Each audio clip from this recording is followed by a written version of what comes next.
जदि देखा गत 24 घंटार रेकर्ड तेबे आमर वर्षा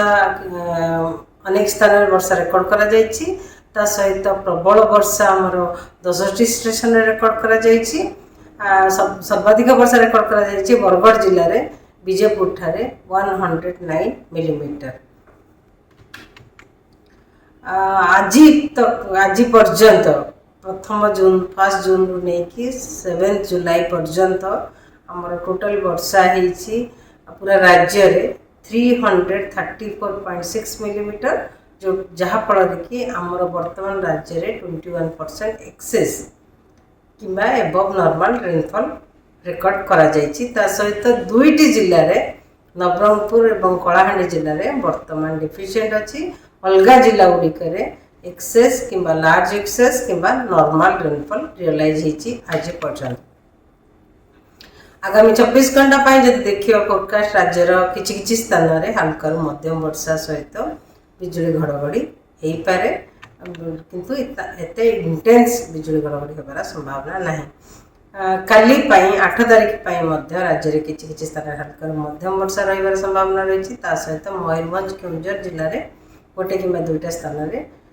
वर्षा सहित बिजुली घड़घड़ी झटका पवन 30 ରୁ 40 किलोमीटर पर आवर रही संभावना रही। 9 तारिख राज्यर किसी स्थान में हल्का मध्यम वर्षा रही संभावना रही सहित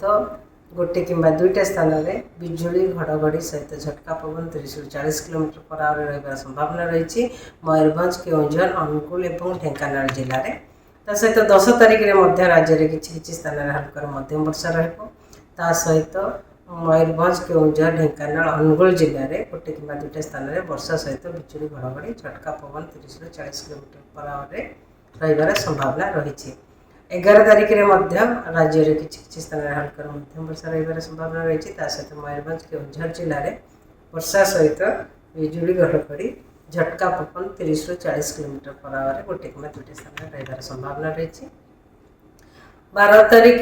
एवं 13 तारिख राज्य में किसी स्थान में हल्का मध्यम वर्षा रही पारे ता सहित वार्निंग वर्तमान किसी दि जाए ना किंतु वार्निंग दि जाइए मत्स्यजीवी मानी आगामी 24 घंटा मत्स्यजीवी को माछ धरिया समुद्र को जावाक मना किंबा बारण कर ओडिशा उपकूल में जहाँ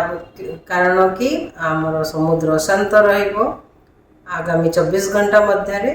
पर्यंत कारण स्कली वेदर वर्षा सहित पवन बेग रईस ରୁ 45 kilometre per hour gusting to झटका पवन 55 किलोमीटर पर आवर से मत्स्यजीवी मान समुद्र भर को जावाक बारण कर।